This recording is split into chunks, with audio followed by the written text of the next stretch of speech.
Drugs నిర్మూలనకు ప్రతి ఒక్కరూ కలిసికట్టుగా కృషి చేయాలని పిలుపునిచ్చారు ఇబ్రహీంపట్నం ఎమ్మెల్యే మల్రెడ్డి రంగారెడ్డి. హయత్ నగర్లో నూతనంగా ఏర్పాటు చేసిన పెద్దంబర్పేట ఎక్సైజ్ పోలీస్ స్టేషన్ ఆయన ప్రారంభించారు. యువత గంజాయి డ్రగ్స్ కు బానిసలై ప్రాణాలు కోల్పోవడమే కాకుండా వారి కుటుంబాలను చిన్నాభిన్నం చేసుకుంటున్నారని ఆవేదన వ్యక్తం చేశారు. గంజాయి డ్రగ్స్ మాఫియాను అరికట్టాలంటే పోలీస్ వ్యవస్థ మరియు ఎక్సైజ్ వ్యవస్థ సమన్వయంతో కలిసికట్టుగా పనిచేయాలని సూచించారు.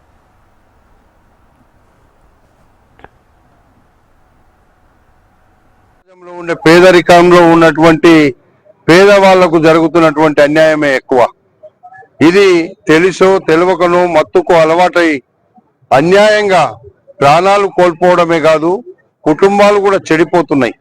ఇవన్నీ కూడా విద్యార్థినులు ఈరోజు కాలేజీల చుట్టూ లేకపోతే విపరీతంగా ఎక్కడైతే పనులు జరుగుతున్నాయో, కన్స్ట్రక్షన్ జరుగుతున్నాయో దాని చుట్టూ ఈ గంజాయి దొంగలు కావచ్చు, ఈ డ్రగ్స్ దొంగలు కావచ్చు తిరుగుతున్నారు.